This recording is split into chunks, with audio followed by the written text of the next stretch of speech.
Are you baffled by the chilling real estate market both nationally and here in Reno-Tahoe? Well, I've got you covered, and we're going to break down all the necessary things you need to know about why you shouldn't worry too much. My name is Lessinger, and I'm a local real estate agent here in the Reno-Tahoe area. And today we're going to talk to you all about the frozen, chilling real estate market and what you need to know.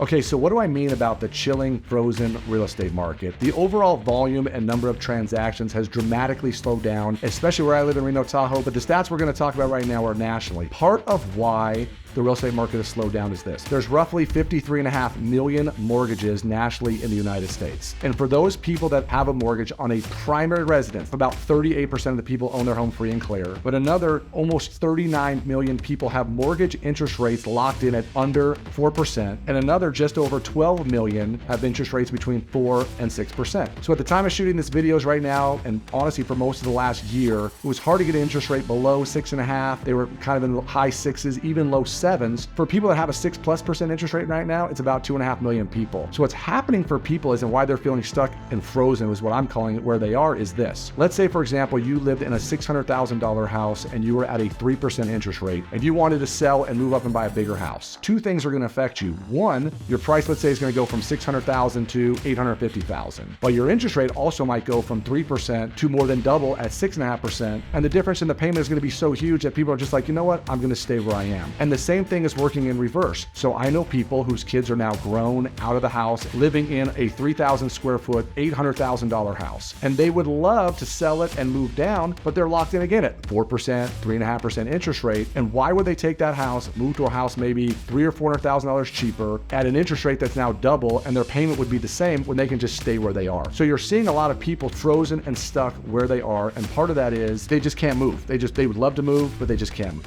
How are those things going to change? This is what's called a have-to market, meaning they got divorced, they got job transferred, 4 siblings inherited their grandmother's house, and now they're just going to sell it. But the thing that's going to be really interesting over the next 3 to 5 years, in my opinion, is what types of mortgages do people have? So if you are fortunate enough to be locked in at a conventional or FHA, VA loan, doesn't even matter what kind of loan, but you have a fixed rate, so your interest rate is not going to change, well then, other than the fact you might want a bigger or smaller house, you're going to stay where you are. And this is why you're seeing less volume, less transactions, and why people are staying in their homes longer. Most of my career, people stay in their homes on average about 7 to 8 years, and now you're seeing people stay in their homes 12 to 13 years. For the general public and for those of you that own properties, the fact that there's less transactions, the only reason that matters to you is real estate is usually a huge chunk of a local economy. When people are buying and selling, it helps realtors, it helps lenders, it helps my videographers and photo guys because they're doing more business. It helps everyone that does work on real estate properties, because when transactions happen, there are certain repairs and maintenance and things that have to happen during a transaction that are now not happening. The market is a little frozen. It's going to be interesting to see what happens over the next couple of years. But if you are someone that's thinking about buying your first home, don't be afraid to do it, because you should be sticking around in your home for the long haul anyway. And I promise we're going to all wake up 10 years from now and all the homes are going to be worth way more than what they are now. So if you're enjoying this type of content and you really want to know specifically to Reno-Tahoe, by all means reach out to me, subscribe to the channel,